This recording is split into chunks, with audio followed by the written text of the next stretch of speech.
నాన్న ఎప్పుడు చూడలేదు ఏంటన్నా ఇది? ఇది మన ఊరి అమ్మోరి జాతర 12 ఏళ్లకోసారి జరుగుతురా. ఈ జాతరలో బలిచేట ముఖ్యమైన ఘట్టంరా.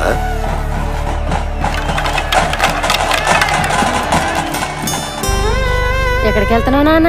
చర్చికమ్మా. అదేంటి మనం వెళ్ళాల్సిన గుడికి కదా? అంటే నా ఫ్రెండ్ విలియం రాంబాబు కూడా వెళ్తున్నారమ్మా, అందుకే నేను కూడా వెళ్తా. వెళ్తా.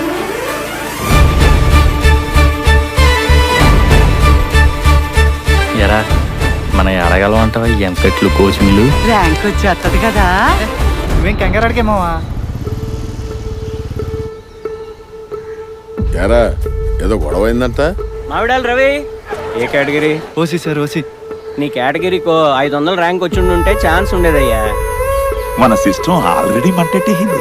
ఏంట్రా మీ పిల్ల దెబ్బలాట్లు? అరే విలియం నువ్వు బౌలింగ్ ఏరా, దరస పాడుకుందా? నవ్వుతావేంట్రా సిగ్గు లేకుండా? ఆయన నీకు చదువు అప్పలేదు కదా, నీకే తెలిసిద్దాడు బాగా చదువు సంధ్యలే నా కొడుకు. తప్పుగా మాట్లాడండి రా. ఆడ నేను మాట్లాడుతుంటే ఎలా పోలో తెలియ కొట్టేశాను రా. ఆడితో మాట్లాడుకున్న రోజులు ఎప్పుడు లేండ్రా.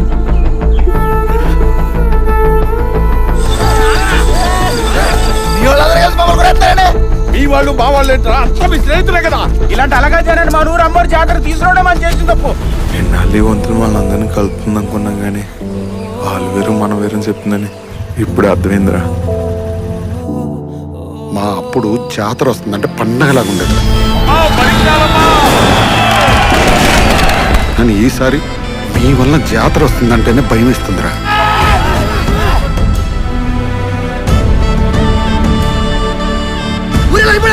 మరి ముగ్గురు మాత్రం కారణం. మరీ అంత గొప్ప వాళ్ళైతే మాటకి పౌరుషాలు వచ్చేస్తే జాతర జరిపించండి చూద్దాం. జాతర అయ్యే వరకు ఎలక్షన్లు బ్యానర్లు ప్రచారాలు ఉంటే ఎప్పుడైనా మాట్లాడితే తోలు తీసేస్తాను. కిచ్చోడు చేతిలో రాయెట్టినట్టు ఈ పిల్లనాయాల చేతిలో ఎత్తేయాల ఊరిని.